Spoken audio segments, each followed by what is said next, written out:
வணக்கம். இது star academy வழங்கும் பிருகத் பராசர ஹோர சாஸ்திரம் மூலமும் உரையும். என் பெயர் சாம்பசிவம். நாம் சென்ற பதிவு வரை அத்தியாயம் 4 என்பதை முழுமையாக பார்த்து முடித்திருந்தோம். அத்தியாயம் 4 ராசிகளின் தன்மைகள் மற்றும் நிஷேக லக்னம் என்பதை எல்லாம் பற்றி பராசரர் பேசியிருந்தார். இந்த பதிவில் நாம் கிரகங்களின் நிலைகளை எப்படி கணக்கிடுவது, லக்னத்தை எப்படி கணக்கிடுவது, சந்திரனின் நிலையை எப்படி கணக்கிடுவது, அதே போல பாவகங்களை எப்படி கணக்கிடுவது போன்ற செய்திகளை பராசரர் இந்த அத்தியாயத்தில் தருகிறார். சென்ற அத்தியாயத்தில் கருத்துக்களை பகிர்ந்திருந்த ஒரு சில நண்பர்கள் இந்த கணக்குகள் மிகவும் கடினமாக இருக்கின்றன, எனவே இது சற்றே புரிந்து கொள்ள கடினமாக இருக்கிறது என்பது போன்ற கருத்துக்களை தெரிவித்திருந்தார்கள். அது முற்றிலும் உண்மையான ஒன்று.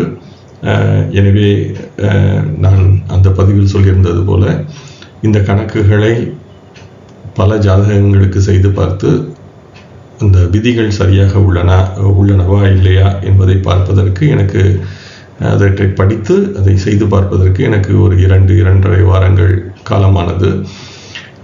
எனவே நாம் பராசரர் சொல்லியுள்ள அந்த செய்திகளை முழுமையாக கற்று உணர்வதற்கு இந்த வீடியோ பதிவை பார்த்தால் மட்டுமே நமக்கு புரிந்துவிடும் என்பது உறுதியாக சொல்லிவிட முடியாது.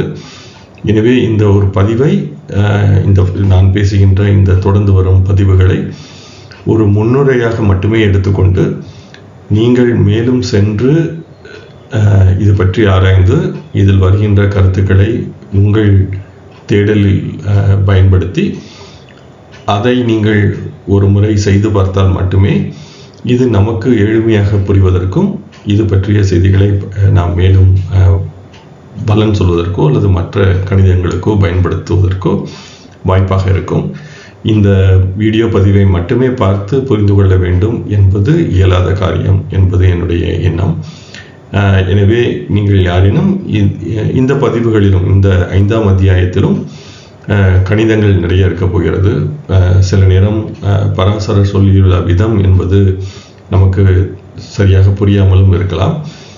எனவே பராசரர் பல டெக்னிக்கல் டேர்ம்ஸ் என்ற கலை சொற்களை, அறிவியல் கலை சொற்களை அல்லது ஜோதிட கலை சொற்களை இந்த பதிவிலும் நிறைய பயன்படுத்தியிருக்கிறார். அவற்றுள் பல நமக்கு புதியதாக முற்றிலும் கேள்விப்படாத ஒன்றாகவும் இருக்க வாய்ப்பிருக்கிறது. எனவே இவற்றை நாம் ஒரு முறையாவது செய்து பார்த்தால் மட்டுமே இதில் வருகின்ற செய்திகள் நமக்கு புரிபடும். எனவே இந்த கணிதம் சார்ந்த பகுதிகளில் இந்த வருகின்ற ஒரு 2-3 அத்தியாயங்கள் பல இடங்களில் கணிதங்கள் நிறைய இருக்க வாய்ப்பிருக்கிறது. எனவே அவற்றை நாம் செய்து பார்த்தால் மட்டுமே அது நமக்கு தெளிவாக புரிபடும் என்பது என்னுடைய கருத்து. எனவே நீங்கள் தயவு செய்து இந்த கணிதங்களை ஒரு முறை நீங்கள் செய்து பார்த்து பழக்கப்படுத்திக் கொள்வது பராசரர் சொல்கின்ற மேலும் பல செய்திகளை புரிந்து கொள்வதற்கு உதவியாக இருக்கும். அடுத்து இந்த 5ஆம் அத்தியாயத்தை பற்றி நாம் பார்க்கும் பொழுது, இந்த 5ஆம் அத்தியாயம் நீங்கள் திரு சந்தானம் அவர்களுடைய பிருகத் பராசர ஹோர சாஸ்திரத்தையோ அல்லது திரு அல்லூர் வெங்கட்ராமன் ஐயா அவர்களுடைய பிருகத் பராசர ஹோர சாஸ்திரத்தையோ தேடி சென்று பார்த்தால் இந்த நாம் பார்க்க இருக்கின்ற இந்த 5ஆம் அத்தியாயம் இருக்காது. எனவே இந்த 5ஆம் அத்தியாயம் இருக்கின்ற பிருகத் பராசர ஹோர சாஸ்திர நூல்களை 2 விதமாக பிரிக்கலாம். ஒன்று, ஒரு குழு இந்த முழுமையான அத்தியாயம் விடுபட்டுள்ளது. இன்னொரு விதமான பிருகத் பராசர ஹோர சாஸ்திர நூலில் இந்த 5ஆம் அத்தியாயம் இருக்கிறது. அந்த இருக்கின்ற நூல்களிலும் ஸ்லோகங்களில் சில வேறுபாடுகள் இருக்கின்றன. எந்தெந்த பிருகத் பராசர ஹோர சாஸ்திரத்தில் இந்த அத்தியாயம் இல்லை என்று சொல்லும் பொழுது, திரு சந்தானம் அவர்களுடைய ஹோர சாஸ்திரத்திலும் திரு அல்லூர் வெங்கட்ராமன் அவர்களுடைய ஹோர சாஸ்திரத்திலும் இல்லை. அதே போல நான் பொதுவாக பேசுகின்ற ஹிந்தியில் உள்ள கணேஷ் தத் பாட்டக் என்பவர் எழுதிய பிருகத் பராசர ஹோர சாஸ்திரத்திலும் இந்த 5ஆம் அத்தியாயம் இல்லை. அடுத்து திரு கிரீஷ் சந்த் சர்மா என்பவர் ஆங்கிலத்தில் எழுதியுள்ள பிருகத் பராசர ஹோர சாஸ்திரத்தில் இந்த அத்தியாயம் இருக்கிறது. எனவே நான் இந்த ஒரே ஒரு பிருகத் பராசர ஹோர சாஸ்திரத்தில் மட்டுமே இருக்கிறது என்பதால் இது பற்றிய செய்திகளை அறிவதற்காக மேலும் பல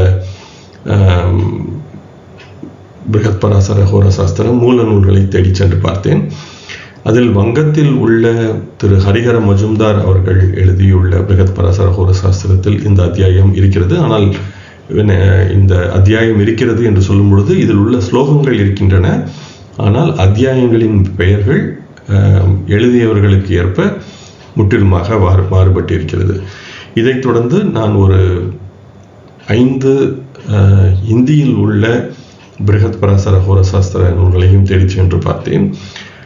அதில் ஹிந்தியில் புகழ்பெற்ற சீதாராம் ஜா என்பவர் எழுதியுள்ள பிருகத் பராசர ஹோர சாஸ்திரத்திலும் திரு தேவச்சந்திர ஜா என்பவர் எழுதியுள்ள பிருகத் பராசர ஹோர சாஸ்திர நூலிலும் இந்த அத்தியாயத்தில் உள்ள ஸ்லோகங்கள் இருக்கின்றன. அவற்றுள் நான் திரு சீதாராம் ஜா அவர்களுடைய நூல் எனக்கு கிடைக்கவில்லை. எனவே நான் திரு தேவச்சந்திர ஜா என்பவர் எழுதியுள்ள பிருகத் பராசர ஹோர சாஸ்திரத்தை இந்த அத்தியாயத்தில் பயன்படுத்தி இருக்கிறேன். இதை தொடர்ந்து திரு சுரேஷ் சந்திர சர்மா, திரு தாராச்சந்திர சாஸ்திரி மற்றும் திரு காமாக்கிய பிரசாத் சர்மா என்பவர் எழுதியுள்ள பிருகத் பராசர ஹோர சாஸ்திரம், அதே போல பத்மநாப சர்மா என்பவர் எழுதியுள்ள பிருகத் பராசர ஹோர சாஸ்திரம் என்ற நூல்களையும் நான் தேடி சென்று பார்க்கும் பொழுது அவர்களுடைய நூலிலும் இந்த அத்தியாயம் என்பது இல்லை. எனவே இரண்டு சம எண்ணிக்கையிலான பகுதிகளாக ஒரு மூல நூல்களில் ஒரு விதமான மூல நூல்களில் இந்த அத்தியாயம் இருக்கிறது, இதில் உள்ள ஸ்லோகங்கள் இருக்கின்றன. இன்னொரு விதமான மூல நூல் விளக்கங்களில் இந்த அத்தியாயம் இல்லை என்பதால் 2 விதமான மூல நூல் இருக்க வாய்ப்பிருக்கிறது. ஒன்றில் திரு சந்தானம் போன்றவர்கள் தேடி சென்று பார்த்திருக்கலாம். இன்னொன்றில் திரு கிரீஷ் சந்த் சர்மா, திரு தேவச்சந்திர ஜா போன்றவர்கள் அந்த மூல நூலை பயன்படுத்தி இருக்கலாம். எனவே என்னை பொறுத்தவரை இந்த அத்தியாயம் என்பது மிகவும் இன்றியமையாதது. பராசரர் முழுமையாக பிருகத் பராசர ஹோர சாஸ்திரத்தில் லக்னம் என்பதை பற்றி பேசியிருக்கிறார், பாவகங்கள் பற்றி பேசியிருக்கிறார். ஆனால் லக்னத்தை எப்படி நிர்ணயிப்பது, பாவத்தை எப்படி கணக்கிடுவது என்ற ஒரு விளக்கம் இல்லாமல் பராசரர் கடந்து சென்றிருக்க மாட்டார் என்பது என்னுடைய எண்ணம்.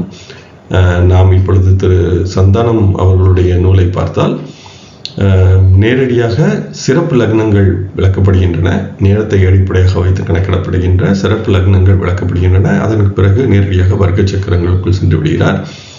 லக்னம், பாவகங்கள், கிரக நிலைகள் கணக்கிடுவது பற்றிய எந்த விதமான விளக்கமும் இல்லை. எனவே இது போன்ற ஒரு தகவலை பராசரர் தந்திருக்காமல் சென்றிருக்க மாட்டார் என்பது என்னுடைய கருத்து என்பதால் திரு ஜி.சி. சர்மா மற்றும் திரு தேவச்சந்திர ஜா, திரு சீதாராம் ஜா போன்றவர்கள் நூலில் சொல்லப்பட்டுள்ள இந்த ஸ்லோகங்கள் இன்றியமையாதவை, இது பராசரர் தந்திருக்க கூடும் என்பது என்னுடைய எண்ணம். இதனை அடுத்து இந்த அத்தியாயத்தில் பராசரர் நான் ஏற்கனவே சொன்னது போல பல்வேறு விதமான அறிவியல் கலை சொற்களை பகிர்கிறார். இதில் உள்ள கலை சொற்கள் டெக்னிக்கல் டேர்ம்ஸ் என்று சொல்லலாம். இந்த கலை சொற்கள் நாம் வாழ்வில் முதன்மையாக கேட்க வாய்ப்பிருக்கிறது. அதே போல அது என்ன சொல்ல வருகிறது என்பது பற்றிய புரிதலும் நமக்கு இல்லாமல் இருக்கவும் வாய்ப்பிருக்கிறது. நம்மில் பெரும்பாலானவர்கள் நேரடியாக சென்று ஒரு மென்பொருளை தேர்ந்தெடுத்து அதில் நமக்கு தேவையான விவரங்களை உள்ளீடு செய்து நேரடியாக ஜாதக கட்டத்தை பெற்றுக்கொள்கிறோம். நாம் சென்று கணிதங்கள் செய்து எப்படி இந்த ஜாதக கட்டத்தை அமைப்பது போன்ற செய்திகளில் நாம் நுழைவது இல்லை. ஆனால் ஒரு மென்பொருள் சரியாக இருக்கிறதா இல்லையா என்பது போன்ற கணக்கும், அதே போல இது போன்ற கணக்குகள் எவ்விதம் செய்திருக்கின்றார்கள், அந்த காலத்தில் எந்த விதமான கருவிகளின் பயன்பாடு இன்றி போன்ற ஒரு ஆங்கிலத்தில் சொல்லும்பொழுது அப்ரிஷியேஷன் என்று சொல்வார்கள். ஒரு அவருடைய மேதமையை வியத்தல் என்பது மிகவும் இன்றியமையாதது.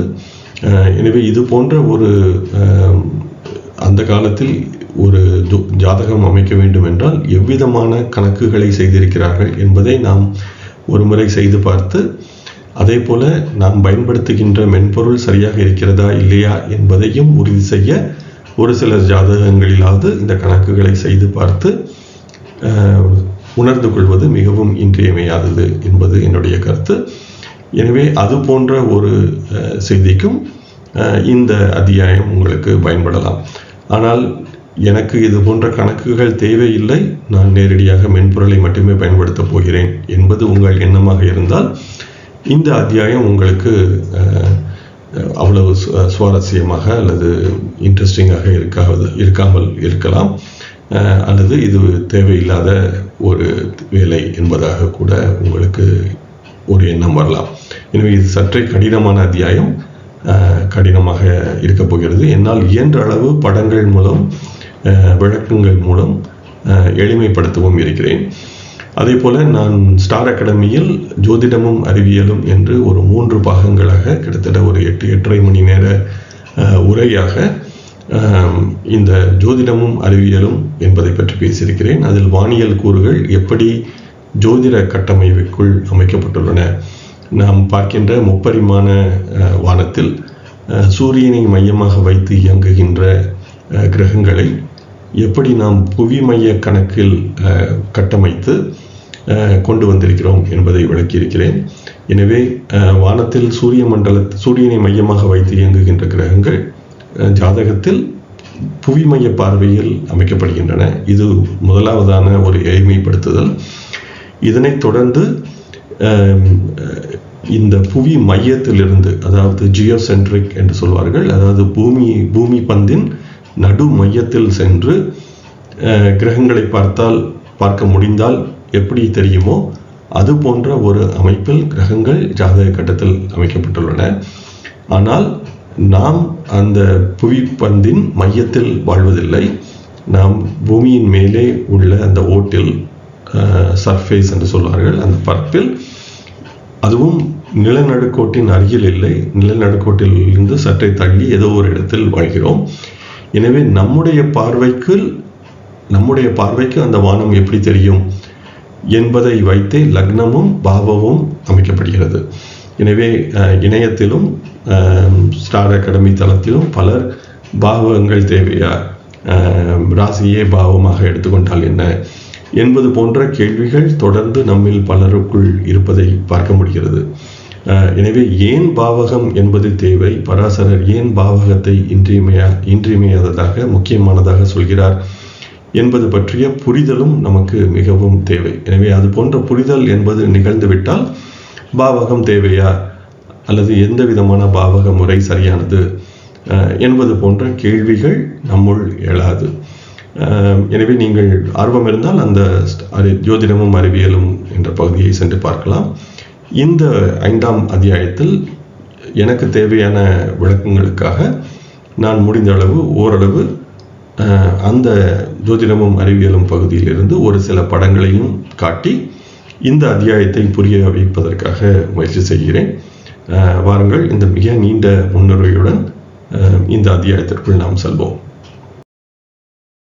நான் ஏற்கனவே சொன்னது போல இந்த பதிவில் பல அதாவது வானியல் கலைச்சொற்கள் அல்லது போல ஜோதிட கலைச்சொற்கள் நிறைய இருப்பதால் நாம் ஒரு குறுகிய நேரத்தில் சில முக்கியமான கருத்துக்களை நான் முதலில் விளக்கி விடுகிறேன். உங்களுக்கு ஆர்வம் இருந்தால் ஸ்டார் அகாடமியில் என்னுடைய 3 நீண்ட உரைகள் கிட்டத்தட்ட 8.5 மணி நேரங்கள் 9 மணி நேரம் செல்லக்கூடிய வகையில் ஜோதிடமும் அறிவியலும் என்ற தலைப்பில் உரைகள் ஸ்டார் அகாடமியில் உள்ளன. அவற்றையும் நீங்கள் சென்று பார்க்கலாம். அல்லது உங்களுக்கு தெரிந்த மற்ற வானியல் அல்லது ஜோதிட கணக்குகள் தொடர்பான மற்ற பதிவுகளையும் நீங்கள் ஒரு முறை பார்த்து கொள்ளலாம். எனவே முதலாவதாக நாம் இரவில் பார்க்கின்ற வானம் என்பது எப்பொழுதும் ஒரே போல நாம் ஒரே இடத்தில் இருந்தாலும் ஆண்டு முழுவதும் ஒரே போன்று இருப்பதில்லை. இதற்கு முக்கியமாக 2-3 காரணங்களை நாம் சொல்லலாம். முதலாவதாக நாம் சூரியனை மையமாக வைத்து கிரகங்கள் சுற்றி வருகின்றன என்பது நமக்கு தெரியும். ஆனால் நாம் பூமியிலிருந்து பார்க்கும் பொழுது சூரியன் மற்றும் கிரகங்கள் பூமியை சுற்றி வருகின்றன என்பது போன்ற ஒரு தோற்றம் என்பது கிடைக்கிறது. எனவே இந்த சூரியன், இந்த படத்தில் மஞ்சள் நிறத்தில் அந்த காட்டப்பட்டுள்ள சூரியன் பூமியை சுற்றி வருகின்ற அந்த பாதைக்கு கிரகண பாதை என்பது பெயர். இது மிகவும் இன்றியமையாதது. நான் பூமி சூரியனை சுற்றி வருகின்ற பாதையை கிரகண பாதை என்று சொல்லவில்லை. சூரியன் பூமியை சுற்றி வருகின்றதாக தோன்றுகின்ற அந்த பாதைக்கு கிரகண பாதை என்பது பெயர். இது மிகவும் இன்றியமையாதது. அதே போல இந்த கிரகண பாதை இருக்கின்ற தளத்தை நாம் கிடைமட்டமாக கொண்டால் பூமி அந்த தளத்தில் இயங்குவதில்லை. எனவே பூமியானது ஒரு 23.5 பாகை சாய்ந்து இருப்பதால் பூமியினுடைய கிடைமட்டமான தளம் அல்லது பூமியினுடைய நிலநடுக்கோட்டை அல்லது ஈக்குவேட்டார் அல்லது பூமத்திய ரேகை என்ற கோட்டை நாம் வைத்து பார்க்கும் பொழுது அது சூரியன் பூமியை சுற்றி வருகின்ற தளத்துக்கு 23.5 பாகை சாய்ந்து இருக்கிறது. எனவே இந்த மஞ்சள் நிறத்தில் உள்ளது கிரகண பாதை, சூரியன் பூமியை சுற்றி வருகின்ற பாதை.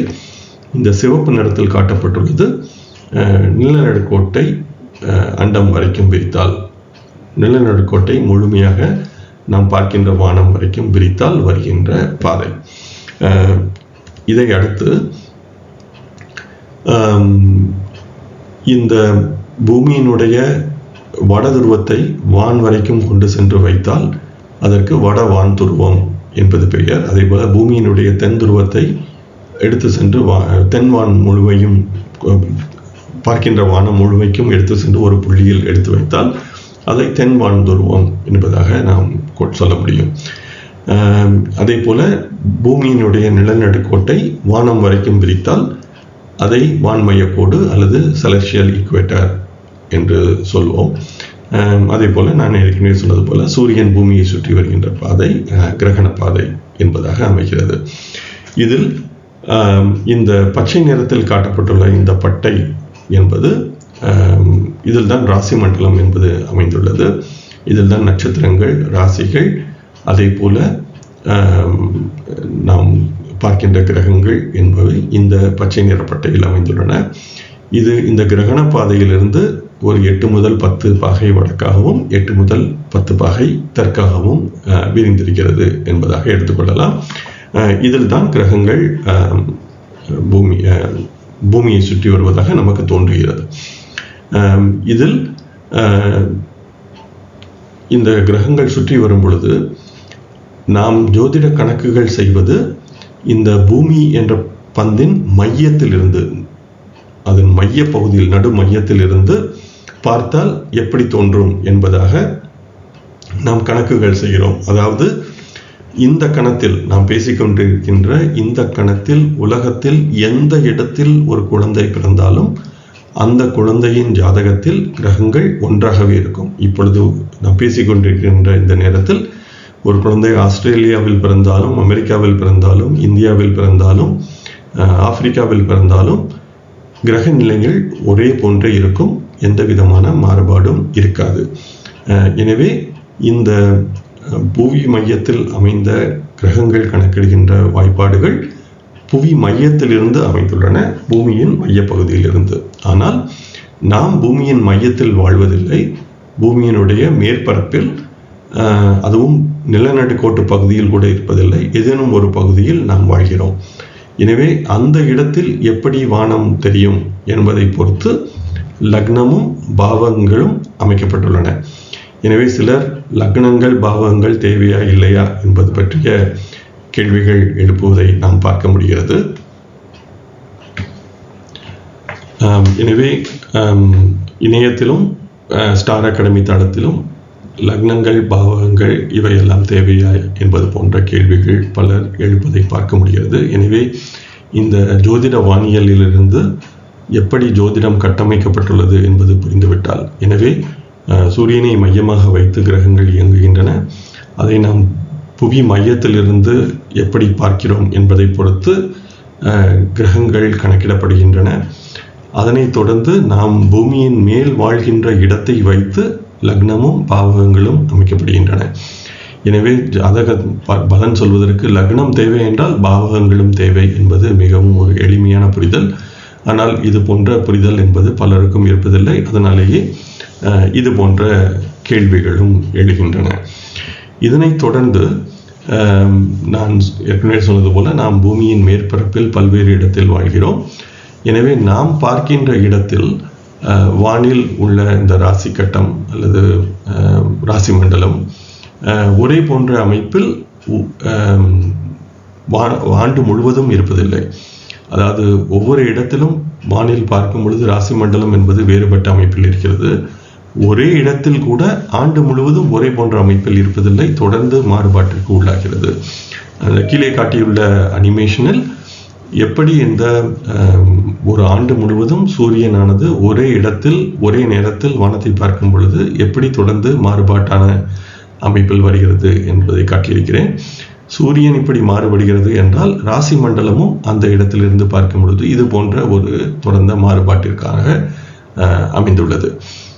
இப்படி மாறுபாடாக அமைவதால் ஒன்று நாம் பார்க்கின்ற பாவகங்களும் லக்னமும் ஒவ்வொரு இடத்திலும் தொடர்ந்து ஒவ்வொரு நாளும் மாறுபட்டு கொண்டு வருகிறது. எனவே இவற்றை சரியாக கணக்கிடுவது இன்றியமையாதது.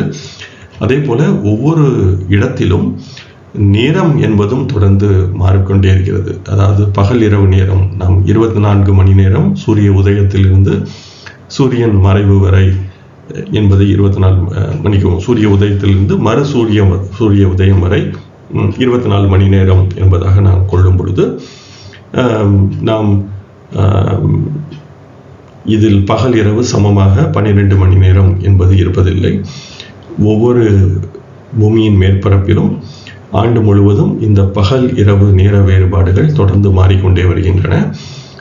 இந்த படத்தில் காட்டியுள்ளது போல இது உலகம் முழுவதும் உள்ள அனைத்து இடங்களுக்குமான ஆண்டு முழுவதுக்குமான பகல் இரவு நேர கணக்குகள் ஒரு படமாக காட்டப்பட்டுள்ளது. இதில் இந்த இரவு பகல் சமநாள் என்பது ஆங்கிலத்தில் சொல்லும் பொழுது ஈக்வினாக்ஸ் என்று சொல்வார்கள். இந்த இரவு பகல் சமநாள் என்பது மிகவும் இன்றியமையாதது. இது சூரியன் நிலநடுக்கோட்டு பகுதியை கடக்கும் பொழுது, வடக்காக கடக்கும் பொழுது இந்த வசந்த கால பகல் இரவு சமநாள் என்பது வருகிறது. இது கிட்டத்தட்ட மார்ச் 21ஆம் தேதி அருகே வரும். இந்த பகல் இரவு சமநாளில் இதை ஆங்கிலத்தில் ஸ்ப்ரிங் ஈக்வினாக்ஸ் என்று சொல்வார்கள். வசந்த கால அல்லது கோடை கால இரவு பகல் சமநாள். இப்பொழுது உலகில் பெரும்பாலான இடங்களில் கிட்டத்தட்ட இரவும் பகலும் சமமாக இருக்கும், 12 மணி நேர சமமாக இருக்கும். இதைத் தொடர்ந்து சூரியன் சென்று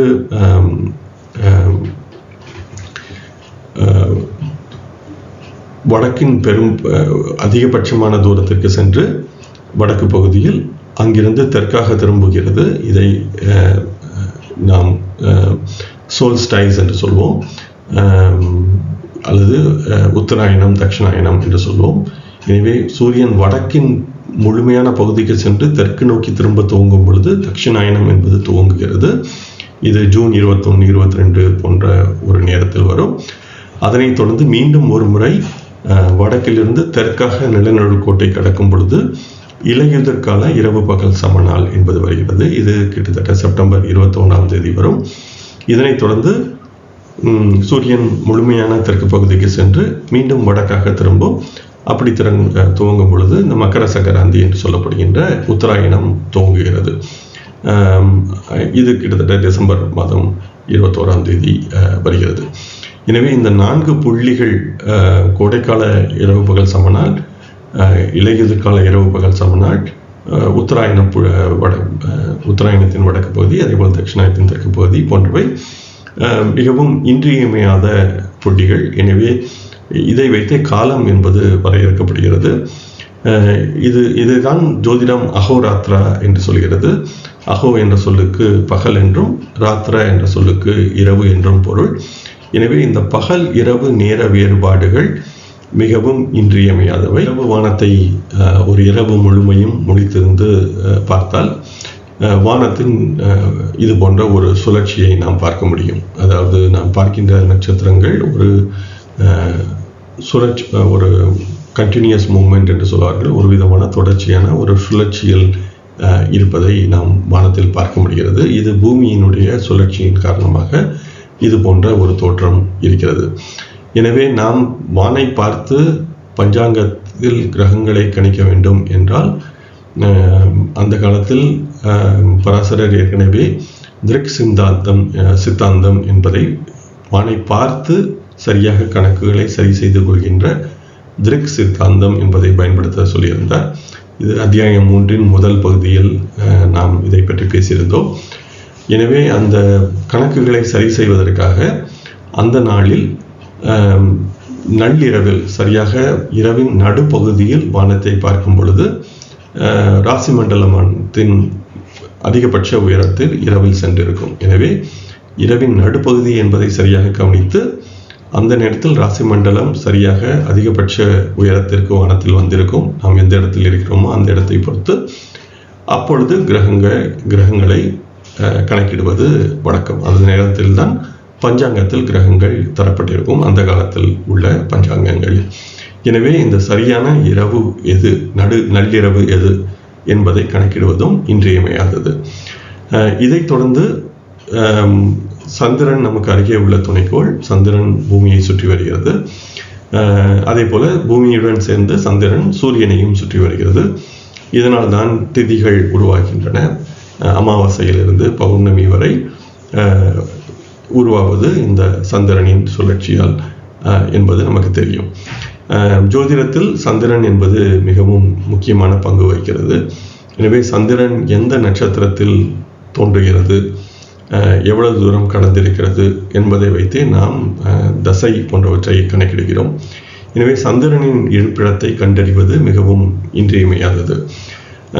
ஆனால் இந்த சந்திரன் பூமியை சுற்றி வருகின்ற இந்த பாதையானது சூரியன் பூமியை சுற்றி வருகின்ற தளத்திலும் இல்லை, பூமியினுடைய நிலநடுக்கோட்டு தளத்திலும் இல்லை.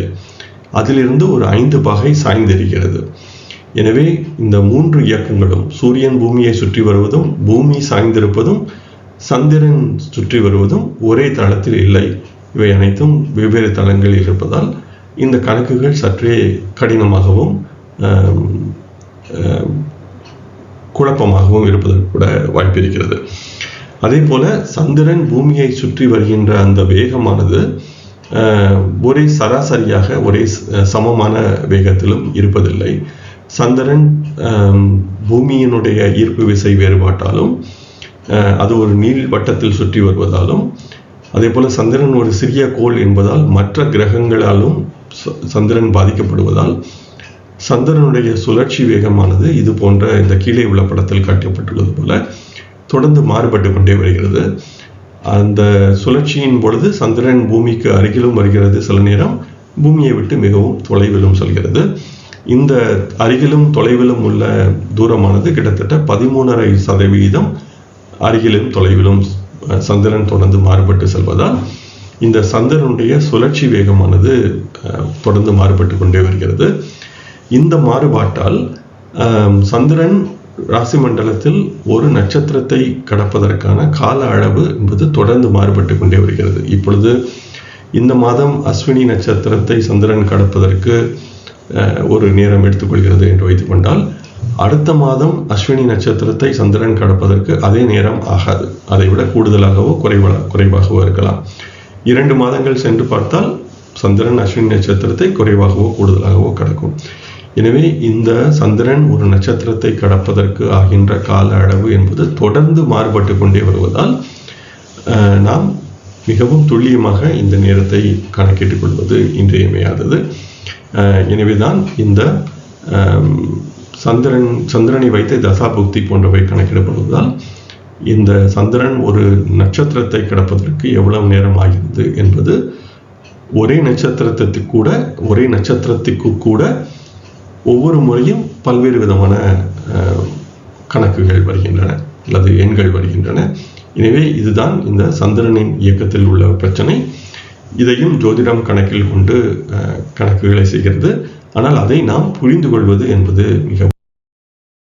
இதுவரை நான் பேசிய செய்திகளை ஸ்டார் அகாடமி தளத்தில் உள்ள ஜோதிடமும் அறிவியலும் பகுதியில் மேலும் விளக்கமாக விளக்கியிருக்கிறேன் என்பது என்னுடைய எண்ணம். எனவே ஆர்வம் இருப்பவர்கள் அதை சென்றும் பார்க்கலாம்.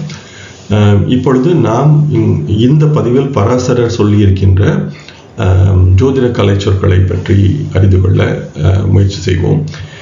முதலாவதாக பராசரர் இங்கு சில குறிப்பிட்ட கலைச்சொற்களை, காலக்கணக்குகள் பற்றி, ஒரு நாளின் உள்ளே நடக்கின்ற காலக்கணக்குகளை பற்றி அறிவதற்காக பராசரர் சொல்கிறார். நான் ஏற்கனவே சொன்னது போல அந்த காலத்தில் கிரக கணக்குகளை அல்லது கிரகங்களின் இருப்பிடத்தை நள்ளிரவில் கணக்கிடுகிறார்கள் என்று சொல்லியிருந்தேன். ஏனெனில் அப்பொழுதுதான் ராசி மண்டலம் நாம் எந்த இடத்தில் வாழ்ந்தாலும் அந்த இடத்தின் அதிகபட்ச உயரத்தில் ராசி மண்டலம் வந்திருக்கும் என்பதே அதனுடைய காரணம்.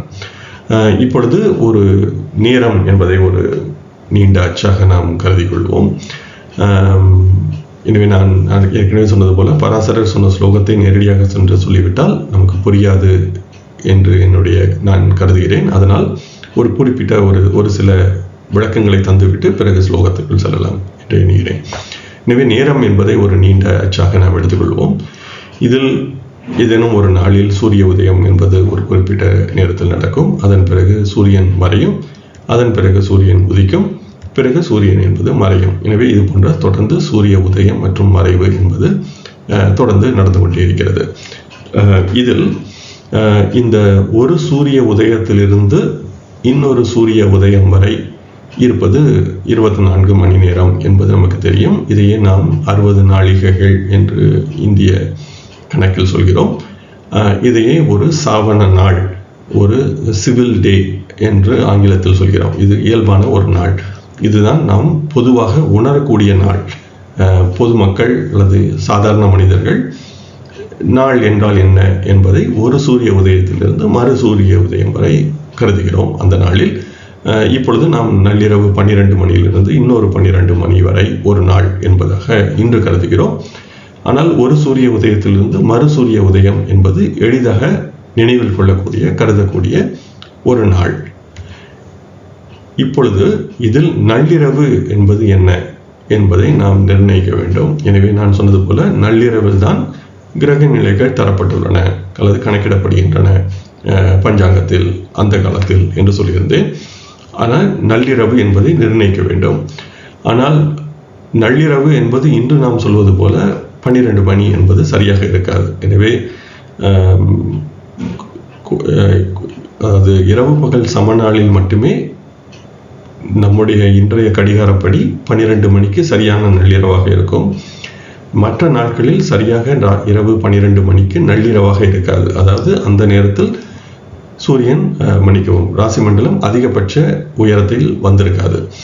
எனவே பராசரர் நள்ளிரவை எப்படி நிர்ணயிக்க சொல்கிறார் என்பதை சிந்திக்கும் பொழுது, நள்ளிரவு என்பது இந்த பகல் நேரத்தை கடந்துவிட்டு இரவு நேரத்தை 2ஆக வகுத்து அதை பகல் நேரத்துடன் கூட்டிக் கொண்டு சூரிய உதயத்திலிருந்து எவ்வளவு தூரம் வந்திருக்கிறது என்று பார்த்தால் அது நள்ளிரவாக இருக்கிறது. எனவே இந்த அகோராத்திர என்று சொல்லப்படுகின்ற அகோ என்ற பகல் பொழுதை அப்படியே வைத்துக்கொண்டு இந்த ராத்திர என்ற இரவு பகுதியை 2ஆக பிரித்து அதை அந்த 2ஆக வகுத்த பிறகு வருகின்ற பகுதியை நாம் அந்த பகல் நேரத்துடன் கூட்டி சூரிய உதயத்திலிருந்து பார்த்தால் எந்த நேரம் வருமோ அது நள்ளிரவு என்பதாக இந்த கணக்குகள் வருகின்றன. இதில் நாம் இன்றியமையாக கருத வேண்டியது என்னவென்றால், இந்த பஞ்சாங்கத்தில், அந்த கால பஞ்சாங்கத்தில் தரப்பட்டுள்ள கிரக நிலைகள் ஒவ்வொரு நாளும் ஒரே நேரத்தில் இருக்காது. ஏனெனில் நள்ளிரவு என்பது ஒரே நேரமாக இருக்காது. நள்ளிரவு என்பது தொடர்ந்து மாறிக்கொண்டே வருகிறது. எனவே அந்த காலத்தில் நாம் முதலில் நள்ளிரவு என்றால் என்ன என்பதை முதலில் கணக்கிட வேண்டும். அதன் பிறகு அந்த நேரத்தில் தான் கிரக நிலைகள் தரப்பட்டுள்ளன என்பதாக நாம் கணக்கிட்டுக் கொள்ள முடியும். ஆனால் இந்த கால பஞ்சாங்கத்தில் அந்த பிரச்சனை இல்லை. எந்த நேரத்தில் கணக்கிடப்படுகின்றன அல்லது நள்ளிரவில் தரப்பட்டுள்ளது என்றால் சரியாக 12 மணிக்கு தரப்பட்டுள்ளது என்பதாக நாம் புரிந்து கொள்ளலாம். ஆனால் இது அந்த கால பஞ்சாங்கத்தில் உள்ள ஒரு செய்தி. இதை பராசரர் மிஸ்ரமான காலம் என்று சொல்கிறார். எனவே இந்த கலைச்சொல்லை நாம் உணர்ந்து கொள்ள வேண்டும். எனவே எந்த நேரத்தில் பஞ்சாங்கத்தில் கிரக நிலைகள் கணக்கிடப்படுகின்றனோ அந்த நேரத்திற்கு மிஸ்ரமான காலம் என்று பொருள். இது அஸ்ட்ரானமிக்கல் மிட் நைட் என்பதாக நாம் பொருள் கொள்ளலாம். அதாவது வானியல் நள்ளிரவு என்பதாக பொருள் கொள்ளலாம். இது இரவு 12 மணி இல்லை. எனவே சூரிய உதயத்திற்கும் நள்ளிரவுக்கும் இடையேயான நேரம் என்பது நாள்தோறும் மாறுகின்றது. ஒவ்வொரு இடத்திலும் வெவ்வேறு விதமாகவும் இருக்கப் போகிறது. எனவே இந்த மிஸ்ரமான காலத்தில் தான் அந்த காலத்தில் பஞ்சாங்கத்தில் கிரக நிலைகள் கணக்கிடப்பட்டன. இந்த மிஸ்ரமான காலத்தில் அல்லது வானியல் நள்ளிரவில் கணக்கிடப்பட்ட கிரக நிலைகளை பங்க்தி என்ற சொல்லால் பராசரர் அழைக்கிறார். எனவே பங்க்தி என்றால் இந்த கிரக நிலைகள் தரப்பட்டுள்ள கிரக நிலைகள், பஞ்சாங்கத்தில் தரப்பட்டுள்ள கிரக நிலைகள் வானியல் நள்ளிரவில் கணக்கிடப்பட்ட நிலையில் என்பதாக நாம் புரிந்து கொள்ளலாம். ஆனால் இதில் உள்ள இன்னொரு கூடுதல் பிரச்சனை என்ன என்றால், இப்பொழுது நாம் சென்று ஒரு பஞ்சாங்கத்தை பார்க்கிறோம் இன்றைய நாளில் என்று பார்த்தால் ஒவ்வொரு நாளும் கிரக நிலைகள் தரப்பட்டுள்ளன. ஆனால் அந்த காலத்தில் உள்ள பஞ்சாங்கத்தில் ஒவ்வொரு நாளும் தரப்பட்டிருக்காது. ஒரு பட்சத்திற்கு 2 என்ற அளவில் தரப்பட்டுள்ளன. அதாவது கிட்டத்தட்ட ஒவ்வொரு 8 நாளுக்கும் ஒரு விதமாக கிரக நிலைகள் தரப்பட்டுள்ளன என்பதாக திரு கிரீஷ் சந்த் சர்மா அவர்கள் சொல்கிறார். எனவே 8 நாளாகவும் இருக்கலாம், 5 நாளாகவும் இருக்கலாம். ஆனால் பொதுவாக ஒவ்வொரு நாளுக்குமான கிரக நிலைகள் தரப்படவில்லை. சில நாட்கள் இடைவெளி இருக்கிறது என்ற அளவில் நாம் இதை புரிந்து கொள்ளலாம். எனவே இன்றைய பஞ்சாங்கத்தை சென்று நாம் பார்க்கும்போது நள்ளிரவில் தந்திருந்தால் ஒவ்வொரு நாளும் நள்ளிரவில் தந்திருப்பார்கள். எனவே நாம் 5 நாட்களுக்கு முன்பாக உள்ள ஒரு நிலையை சென்று தேடுவதற்கான அவசியம் இருக்காது. ஆனால் அந்த காலத்தில் ஒவ்வொரு நாளும் தராமல் ஒரு பட்சத்திற்கு 2, 3 என்ற அளவிலேயே இந்த கணக்குகள் தரப்பட்டுள்ளன. எனவே இது அந்த காலத்தில் உள்ள பஞ்சாங்கத்தில் உள்ள ஒரு பிரச்சனை. ஆனால் இது இந்த காலத்தில் அந்த தேவை என்பது இல்லை. இதனைத் தொடர்ந்து நட்சத்திரம் என்பது ஒவ்வொரு நாளும் மாறுகிறது என்பதும் நமக்கு தெரிகிறது. எனவே இந்த கால நேரம் என்ற அந்த அச்சில் நட்சத்திரத்தையும் காட்டியிருக்கிறேன். எனவே நட்சத்திரம் என்பது எந்த சூரிய உதயத்தில் தான் நட்சத்திரம் மாறும் என்பதில்லை, அல்லது நள்ளிரவில் தான் நட்சத்திரம் மாறும் என்பதில்லை. ஒவ்வொரு நட்சத்திரமும் வானில் ஏதோ ஒரு நேரத்தில் ஒரு நட்சத்திரம் முடிகிறது, இன்னொரு நட்சத்திரம் துவங்குகிறது.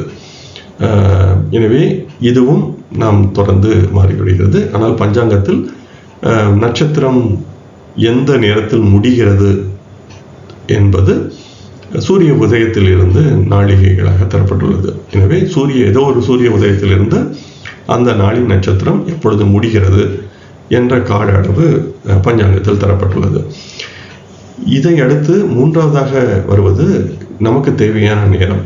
எனவே நாம் இப்பொழுது ஒரு குழந்தை பிறந்திருக்கிறது, அந்த குழந்தைக்கான ஜாதகத்தை செய்ய வேண்டும் என்றால் அந்த குழந்தை பிறந்த நேரம் என்பதை நாம் தேர்ந்தெடுத்துக் கொள்கிறோம். இது நமக்கு தேவையான நேரம். இதை பராசரர் இஷ்ட நேரம் என்பதாக சொல்கிறார். இஷ்டகதி என்பதாக அவர் சொல்கிறார். எனவே உங்களுக்கு எந்த நேரம் வேண்டுமோ அந்த நேரம் என்பதாக பொருள் கொள்ளலாம். எனவே இது நமக்கு தேவையான நேரம். இதுவும் இந்த கால அச்சில் எந்த இடத்தில் வேண்டுமானாலும் இருக்கலாம்.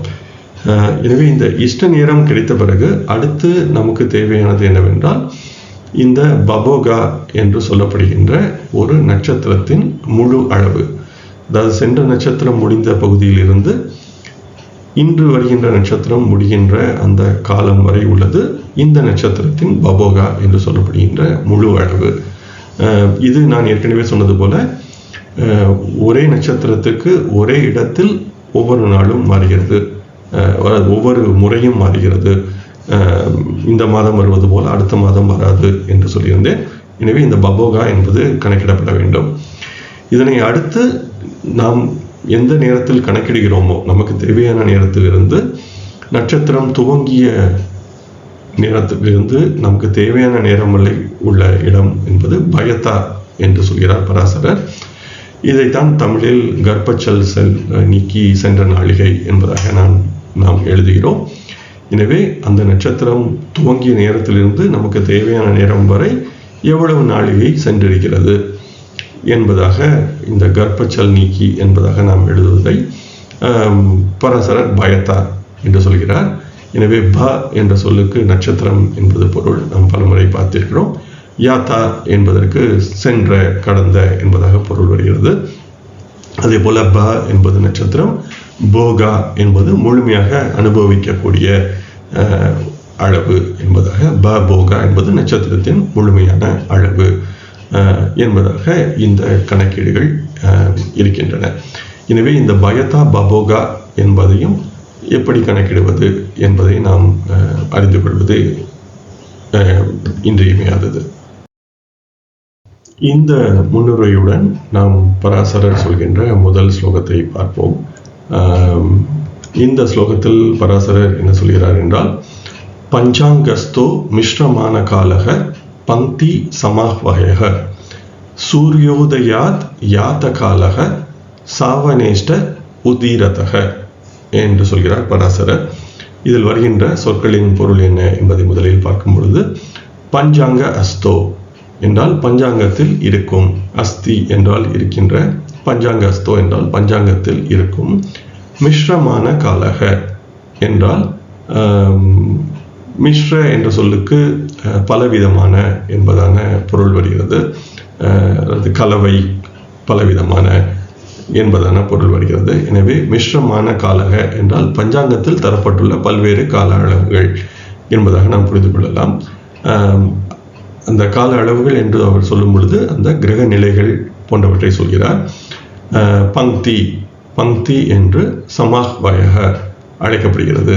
எனவே பஞ்சாங்கத்தில் தரப்பட்டுள்ள கிரக நிலைகள், பல்வேறு காலத்தில் தரப்பட்டுள்ள கிரக நிலைகள் பங்கி என்று சொல்லப்படுகிறது என்கிறார் பராசரர். சூரிய உதயார், சூரிய உதயத்தில் இருந்து, யாத்த கால என்றால் சென்ற காலம், நாம் சூரிய உதயத்திலிருந்து கடந்து சென்ற நேரம். சாவன இஷ்ட என்றால், சாவன இஷ்ட என்று எழுதியிருக்கிறது. சாவன இஷ்ட என்றால் சாவன நாளில் தேவையான நேரம். எனவே இப்பொழுது குழந்தை பிறந்திருக்கிறது என்றால் 5 நாளிகை என்று சொல்லும் பொழுது சூரிய உதயத்தில் இருந்து 5 நாளிகை சென்றிருக்கிறது. எனவே இது அந்த சாவன இஷ்ட, நமக்கு தேவையான நேரம் அது அந்த சாவன நாளில், சூரிய உதயத்தில் இருந்து இன்னொரு சூரிய உதயம் வரை கணக்கிடப்படுகின்ற சாவன நாளில் தேவையான நேரம் உதிரதக என்று சொல்லப்படுகிறது.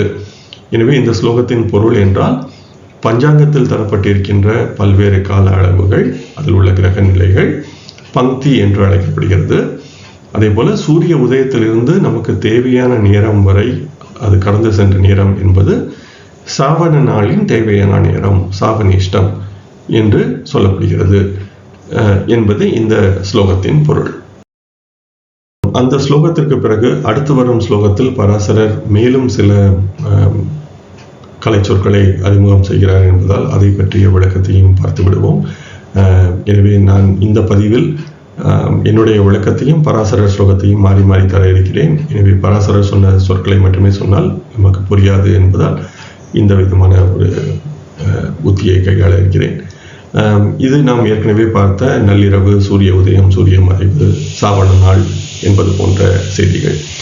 இப்பொழுது நமக்கு தேவையான நேரம் என்பது ஏதோ ஒரு நேரத்தில் நமக்கு தேவையான நேரம் இருக்கிறது என்று கொள்ளும் பொழுது, பராசரர் இந்த பங்கி என்று சொல்லப்படுகின்ற அந்த மிஸ்ரமான காலம் நேரத்திலிருந்து நமக்கு தேவையான நேரம் வரை உள்ள நேரத்தை கணக்கிட சொல்கிறார். இப்பொழுது அந்த மிஸ்ரமான காலம் என்று சொல்லப்படுகின்ற பஞ்சாங்கத்தில் நேரம் கணக்கிடப்பட்ட அந்த நேரத்திலிருந்து நமக்கு தேவையான நேரம் வரை உள்ள பகுதி பாசிட்டிவாக இருந்தால், அதாவது நேர் எண்ணாக இருந்தால், கூடுதலாக இருந்தால் அதை பராசரர் ஐஷ்யம் என்று சொல்கிறார். எனவே மிஸ்ரமான காலத்திற்கு, அதாவது பஞ்சாங்கத்தில் கணக்கிடப்பட்ட அந்த நள்ளிரவுக்கு பிறகு, நான் ஏற்கனவே சொன்னது போல இது ஒவ்வொரு நாளும் அந்த நள்ளிரவில் கிரக நிலைகள் அந்த காலத்தில் தரப்பட்டிருக்காது. எனவே 2-3 நாட்களுக்கு முன்பாக கூட அந்த கிரக நிலைகள் இருக்கலாம். ஆனால் நாம் நமக்கு தேவையான நேரத்தை இந்த நள்ளிரவுக்கு பிறகு, இந்த நள்ளிரவு என்பதும் வானியல் நள்ளிரவு, அஸ்ட்ரானமிக்கல் மிட் நைட் என்று சொல்லியிருந்தேன், அந்த நள்ளிரவுக்கு பிறகு நமக்கு தேவையான நேரம் இருந்தால் அது ஐஷ்யம் என்று அழைக்கப்படுகிறது. இதை கூடுதல் என்று சொல்கிறோம். இந்த நிலையில் இப்பொழுது நள்ளிரவில் உள்ள கிரக நிலைகளுடன் இந்த ஐஷ்யம் என்ற காலத்திற்கான கிரக நிலைகள் கணக்கிட்டு அதை கூட்ட வேண்டும். எனவே இப்பொழுது சூரியன் நள்ளிரவில் 3 பாகையில் இருக்கிறது என்று கொண்டால், இந்த ஐஷ்யம் என்ற கால அளவில் எவ்வளவு தூரம் நகர்ந்திருக்கிறது என்று கணக்கிட்டு அந்த சூரியன் இருக்கின்ற 3 பாகையுடன் அதை கூட்ட வேண்டும் என்பது இது நமக்கு தெரிந்த ஒரு இயல்பான ஒரு செய்தி. ஒருவேளை நமக்கு தேவையான நேரம் அந்த நள்ளிரவுக்கு முன்பாக இருக்கிறது என்று எடுத்துக்கொண்டால், அந்த கால அளவை பராசரர் யாத்தா என்று சொல்கிறார். இதை எதிர்மறை எண், நெகட்டிவ் நம்பர் என்பதாகவும் கொள்ளலாம். இந்த யாத்தா என்று சொல்கிறார். இந்த யாத்தா என்பதாக இருந்தால், இதை இந்த நள்ளிரவில் தரப்பட்ட கிரக நிலைகளை இந்த யாத்தா என்ற அளவில் எவ்வளவு தூரம் இந்த கிரகம் நகர்ந்திருக்கிறது என்று கணக்கிட்டு அதை கழித்து கொள்ள வேண்டும். எனவே ஐஷ்யம் யாத்தா, ஐஷ்யமாக இருந்தால் சென்று கூட்ட வேண்டும், யாத்தாவாக இருந்தால் அந்த கிரக நிலைகள் அந்த நேரத்தில் எவ்வளவு நகர்ந்திருக்கும் என்று கணக்கிட்டு கழித்து கொள்ள வேண்டும். இது ஒரு சிம்பிள் இன்டர்போலேஷன் ரூல். இதை பராசரர் சற்றே விளக்குகிறார். கூடுதலாக இந்த ஐஷ்யம் அல்லது யாத்தா என்பதற்கான பொதுவான பெயராக சாலன என்பதாக ஒரு சொல்லையும் அறிமுகம் செய்கிறார். இந்த சாலன என்ற சொல்லுக்கு ஐஷ்யம் அல்லது யாத்தா, கூடுதலாக இருந்தால் ஐஷ்யம், அதாவது பங்கியிலிருந்து தேவையான நேரம் வரை அல்லது மிஸ்ரமான காலத்திலிருந்து தேவையான நேரம் வரை உள்ள நேரத்திற்கு சாலன என்று பெயர். அது கூடுதலாக இருந்தால் ஐஷ்யம், குறைவாக இருந்தால் யாத்தா என்பதாக வருகிறது. இதனை அடுத்து நான் ஏற்கனவே சொன்னது போல நமக்கு தேவையான நேரத்தில் உள்ள கிரக நிலை என்பது பங்கியுடன் இந்த ஐஷ்யம் என்ற கால அளவை தினகதியால் பெருக்கி, தினகதி என்பது ஒரு நாளில் அந்த கிரகம் எவ்வளவு நகரும் என்பதை உள்ளது, அது தினகதி. அந்த தினகதியை 60ஆல் வகுத்தால் நாளிகை, ஒரு நாளிகைக்கு எவ்வளவு நகரும் என்பது தெரியும். அதை இந்த ஐஷ்யம் என்ற நாளிகை அளவுடன் பெருக்கி கொண்டால் அதை பங்கியுடன் சேர்த்து நாம் கூட்டிக் கொள்ள முடியும். அதே போல யாத்தா என்பதாக இருந்தால் அந்த தினகதியை 60ஆல் வகுத்து யாத்தா என்பதால் பெருக்கி கொண்டு அதை பங்கியிலிருந்து கழித்து கொள்ள வேண்டும் என்பது இந்த இயல்பாக நாம் செய்கின்ற அந்த இன்டர்போலேஷன் என்று சொல்லப்படுகின்ற கணக்கீடு. இதை வக்ர கிரகங்களுக்கு இந்த கணக்கீடு மாறி இருக்கும். ராகு கேது வக்ரமாக இருந்தாலோ, ராகு கேது வக்ரமாக இருக்கும், அல்லது வேறு ஏதேனும் ஒரு கிரகம் வக்ரமாக இருக்கிறது என்றால் இந்த கணக்கீடு என்பது மாறி இருக்கும். ஐஷ்யத்திற்கு கழிக்க வேண்டும், யாத்தாவிற்கு கூட்ட வேண்டும். இது நாம் இன்று பொதுவாக செய்கின்ற ஒரு கணக்கீடு. இதையே பராசரர் இந்த விதமான கலைச்சொற்களை பயன்படுத்தி விளக்குகிறார். இந்த கலைச்சொற்கள் அறிமுகத்துடன் இந்த ஸ்லோகத்தை, 2ஆம் ஸ்லோகத்தை பார்த்தால் நமக்கு எளிதாக புரியும் என்று கருதுகிறேன். வாருங்கள் பராசரர் என்ன சொல்கிறார் என்று பார்ப்போம். தினாத்யம் அந்தரம் யச்ச தபோர் யாத்தை ஐஷ்யகம் ஹி தத் பங்கியாதிக்யே யாத்த சம்யம் மைஷ்யம் இஷ்டமதிகே ஸ்மிருதம் என்று சொல்கிறார் பராசரர். இதில் உள்ள சொற்களின் பொருள் என்ன என்று பார்க்கும் பொழுது, தின ஆத்தியம், நாள், தின என்றால் நாள், ஆத்தியம் என்பதற்கு முதலான நாள், நாளிகை, வினாளிகை போன்ற வேறுபாடு. இதில் நாள் என்பது ஏன் வருகிறது என்றால், நான் ஏற்கனவே சொன்னது போல அந்த காலத்தில் உள்ள பஞ்சாங்கத்தில் ஒவ்வொரு நாளும் கிரக நிலைகள் தரப்பட்டிருக்காது. எனவே நாம் சென்ற ஒரு 3 நாட்களுக்கு முன்பாக கிரக நிலைகள் தரப்பட்டிருந்தால் இன்று கணக்கிடும் பொழுது அந்த பங்கிக்கும் சாவனேஷ்டம் என்ற நமக்கு தேவையான நேரத்திற்கும் இடையே உள்ள வேறுபாடு 2 நாள் 37 நாளிகை என்பதாக கூட வருவதற்கு வாய்ப்பு இருக்கிறது. எனவேதான் நாள் முதலான வேறுபாடு என்பதாக சொல்கிறார். அந்தரம் வேறுபாடு. யச்ச தப்போர், முன்பு சொன்ன இரண்டின், அந்த இரண்டு, தப்போர் என்ற சொல்லுக்கு இரண்டு என்று பொருள். இரண்டு என்பது என்ன என்றால், இந்த மிஸ்ரமான காலம் என்று சொல்லப்படுகின்ற பங்கிக்கும் சாவனேஷ்டம் என்று சொல்லப்படுகின்ற நமக்கு தேவையான நேரத்துக்கும் இடையே உள்ள வேறுபாடு. யாத்தா ஐஷ்யகம், இது யாத்தா என்று சொல்லப்படுகின்ற எதிர்மறை எண், நெகட்டிவ் நம்பராகவும் எண்ணாகவும் இருக்கலாம், அல்லது ஐஷ்யம் என்று சொல்லப்படுகின்ற நேர்மறை எண்ணாகவும் இருக்கலாம். ஹி தத், தான் அவை. பங்கியா அதிக்கே, ஒருவேளை பங்கி கூடுதலாக இருந்தால், அதாவது நமக்கு தேவையான நேரத்தை விட பங்கி என்ற அந்த அதாவது பங்கி என்று சொல்லப்படுகின்ற அந்த மிஸ்ரமான காலம் கூடுதலாக இருந்தால் யாத்த சம்ய, அதை யாத்தா என்று சொல்கிறோம், எதிர்மறை எண் என்று சொல்கிறோம். ஐஷ்யம் என்ற காலம் இஷ்ட அதிகே, தேவையான நேரம் கூடுதலாக இருந்து பங்கி குறைவாக இருந்தால், பஞ்சாங்கத்தில் தரப்பட்டுள்ள அந்த நேரம் குறைவாக இருந்தால் ஸ்மிருதம், நினைவில் இருத்த வேண்டும் என்பதாக இந்த சொற்களின் பொருள் உள்ளது.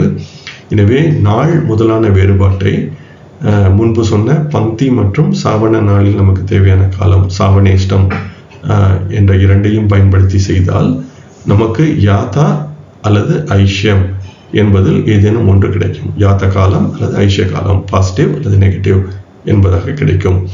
பங்கி நமக்கு தேவையான நேரத்தை விட கூடுதலாக இருந்தால் அது யாத்த காலமாக இருக்கும்.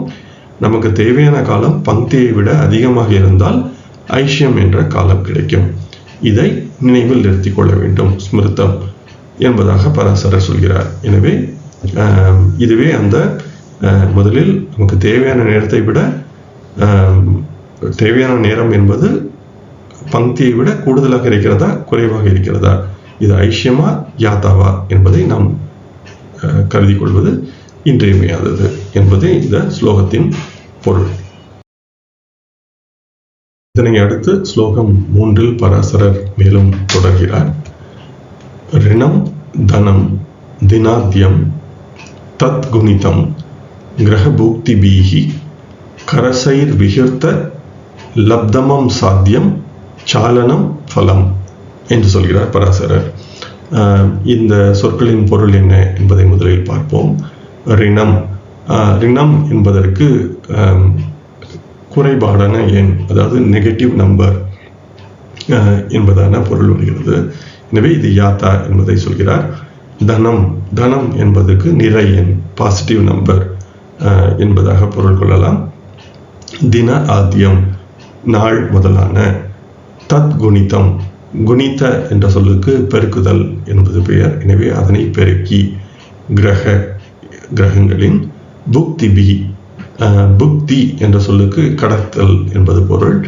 பி அல்லது ப என்ற அந்த சொல்லுக்கு ராசியை என்பதாக பொருள் கொள்ளலாம், அல்லது ராசி மண்டலத்தை என்பதாகவும் பொருள் கொள்ள முடியும். எனவே ஒரு நாளில் கடக்கும் வேகத்தால், இதையே இந்த புக்தி பி என்ற அந்த சொல்லுக்கு நாம் தினகதி என்பதாக பொருள் கொள்ளலாம். எனவே கிரக புக்தி பீஹி என்றால் கிரகங்களின் தினகதியால் என்பதாக நாம் பொருள் கொள்ள முடியும். அதை அடுத்து கரசை. இந்த கர என்ற சொல்லுக்கு 6, சமஸ்கிருத கணிதத்தில் கர என்ற சொல்லுக்கு 6 என்பது பொருள். இந்த ச என்ற அந்த சொல் தச என்ற சொல் சுருங்கி ச என்பதாக எழுதப்பட்டுள்ளது. எனவே கரச என்ற சொல்லுக்கு 60 என்பது பொருள். இது 60 என்றால் 60 நாளிகை, ஒரு நாள் என்பதாக பொருள். எனவே கரசைர் 60ஆல் விகிருத்த வகுக்க என்பது பொருள். லப்தமம் கிடைத்த எண்ணெய், சாத்தியம் செய்து கொண்டால், சாலனம் ஐஷ்யம் அல்லது யாத்தா. எனவே சாலனம் என்றால் நாம் பங்கியிலிருந்து தேவையான சாவனேஷ்டம் வரை, தேவையான நேரம் வரை உள்ள இடைவெளி, அது பாசிட்டிவாக நேர்மறையாகவும் இருக்கலாம், எதிர்மறையாகவும் இருக்கலாம். எனவே அதை சாலனம் என்கிறார். ஐஷ்யம் அல்லது யாத்தா பலம் கிடைக்கும் என்கிறார் பராசரர். எனவே இந்த குறையன் என்ற யாத்தா அல்லது நிறையன் என்ற ஐஷ்யா என்பதை நாம் நாள் முதலானவையாக செய்து கொள்ள அதாவது நாள், நாளிகை, வினாளிகை என்பதாக செய்ய அவற்றை கிரகங்கள் ஒரு நாளில் கடக்கும் வேகத்தால், தினகதியால் பெருக்கி வரும் தொகையை 60ஆல் வகுத்தால், 60 என்பது நாளிகையை குறிக்கிறது, இந்த சாலனம் என்பது கிடைக்கும். அதாவது கிரகங்கள் அந்த இடைவெளியில் எவ்வளவு தூரம் நகர்ந்திருக்கிறது என்பது கிடைக்கும் என்கிறார் பராசரர். இதை தான் நான் என்னுடைய விளக்கத்தில் அந்த கணக்காக செய்து காட்டியிருந்தேன். எனவே இது இந்த இன்டர்போலேஷன் என்பதை எப்படி செய்ய வேண்டும் என்பதை பராசரர் இதில் விளக்குகிறார். வாருங்கள் தொடர்ந்து பார்ப்போம். இதனை அடுத்து பராசரர் ஸ்லோகம் 4 தொடர்கிறார். பங்கி கிரகேஷு சம்சோத்யம் யோஜ்யம் ச கிரம சஸ்ததா தாத்காலிக கிரக வாமம் பாதே வக்ரகே அபி தத் என்று சொன்னவர் இதனை அடுத்து இன்னொரு வரியும் சேர்த்திருக்கிறேன். நக்ஷத்திர யாத போகாம் யாம் எந்தும் சம்சாதையேத் புதக என்பதாக ஒரு கூடுதல் வரியும் சேர்த்திருக்கிறேன். இந்த வரி திரு கிரீஷ்சந்த் சர்மா அவர்கள் நூலில் இல்லை. இது திரு தேவச்சந்திர ஜா என்பவர் எழுதியுள்ள இந்த நூலில் இந்த வரி என்பது இருக்கிறது.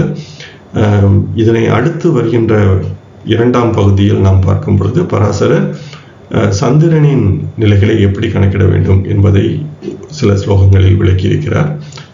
அந்த ஸ்லோகங்கள் திரு தேவச்சந்திரஜா அவர்கள் எழுதிய இந்தியில் உள்ள நூலில் இல்லை. எனவே இந்த ஒரு வரியானது நக்ஷத்திர யாத போகாம் யாம் எந்தும் சம்சாதையேத் புதக என்ற வரி என்பது சேர்ந்திருக்கிறது. இது மற்ற நூலில் இல்லை. எனவே ஒரு முழுமைக்காக இந்த வரியையும் நான் தந்திருக்கிறேன். இந்த சொற்களின் பொருள் என்ன என்பதை பார்க்கும் பொழுது, பங்கி பஞ்சாங்கத்தில் தரப்பட்டுள்ள காலத்திற்கான அந்த கிரக நிலைகளுக்கான கிரகேஷு கிரகங்களின் நிலைகளை சம்சோதியம் கூட்டியோ கழித்தோ சரி செய்து கொள்ள வேண்டும்.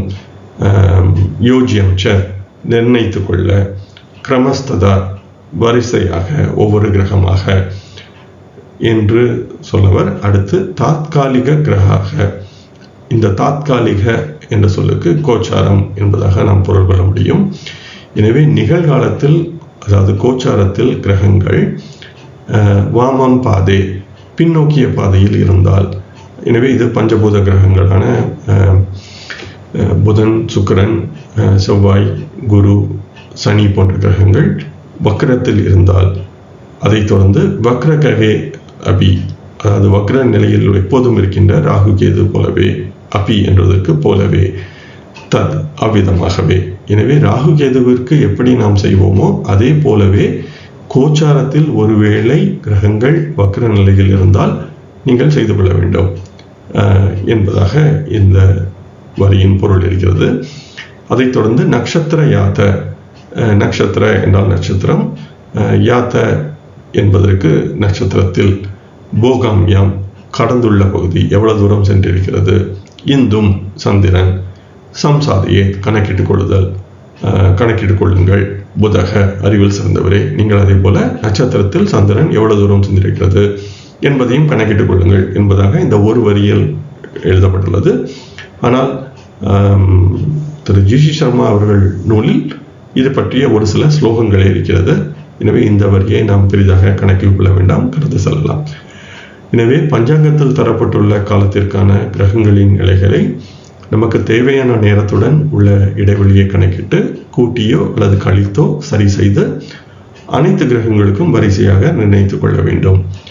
மேலும் நிகழ்காலத்தில், அதாவது கோச்சாரத்தில் கிரகங்கள் ஒருவேளை பின்னோக்கிய பாதையில் இருந்தால் அவற்றிற்கும் நிலையான வக்ர கிரகங்களான ராகு கேது போலவே மாற்றி கணக்கிட்டுக் கொள்ளவும்.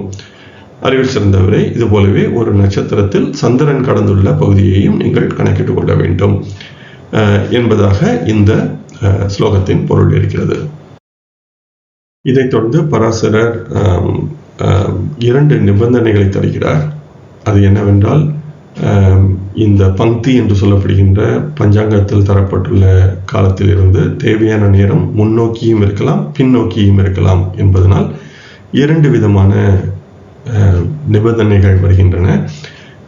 அதாவது ஐஷ்ய அல்லது யாத்தா, எனவே இதில் பயத்தா மற்றும் பபோகா என்ற கர்ப்பச்சல் நீக்கி சென்ற நாளிகை எப்படி கணக்கிடுவது, அதே போல முழுமையான நட்சத்திரத்தின் கால அளவை எப்படி கணக்கிடுவது என்பதையும் பராசரர் விளக்குகிறார். இந்த அவர் தந்துள்ள இந்த விளக்கம் சற்றே கடினமாக இருப்பதால் இதை சற்றே முதலில் விளக்கிவிட்டு அடுத்து நாம் சென்று அந்த ஸ்லோகத்தை பார்த்தால் புரியும் என்பதற்காக இந்த விளக்கத்தை இங்கு தருகிறேன். இது நாம் ஏற்கனவே பார்த்த படம்தான். இதில் நட்சத்திரம் என்பது தொடர்ந்து மாறிக்கொண்டே வருகிறது. எனவே மேலே சொன்னதுபடி இந்த முதலாவதாக ஒரு நட்சத்திரம் முடிவு பெறுகிறது. ஒருவேளை அஸ்வினி என்று இருந்தால் அடுத்து பரணி நட்சத்திரம் துவங்கும். எனவே அஸ்வினி முடிகின்ற புள்ளியும் பரணி துவங்குகின்ற புள்ளியும் ஒன்றே. அதே போல பரணி நட்சத்திரம் 2 என்று காட்டியிருப்பது முடிந்த பிறகு கார்த்திகை என்பது துவங்கும். எனவே இது போன்ற ஒரு நட்சத்திரம் முடியும் புள்ளியும் இன்னொரு நட்சத்திரம் துவங்கும் புள்ளியும் ஒன்று. அதே போல எது அந்த நாளின் நட்சத்திரம், எனவே ஒவ்வொரு நாளும் நட்சத்திரம் மாறுகிறது.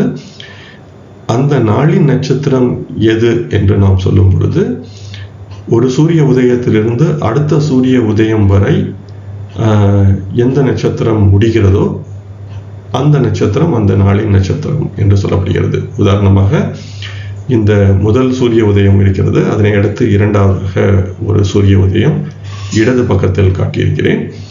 இந்த 2 சூரிய உதயங்களுக்கு நடுவில் எந்த நட்சத்திரம் வருகிறது என்று பார்த்தால் அது இந்த நட்சத்திரம் 2 என்பது முடிகிறது, 3 என்பது துவங்குகிறது. ஆனால் அந்த நாளின் நட்சத்திரம், இந்த சாவண நாள் என்று நான் எழுதியிருக்கின்ற அந்த நாளின் நட்சத்திரம் என்பது நட்சத்திரம் 2 என்பதாகும். அதே போல சென்ற நாளின் நட்சத்திரம், அதாவது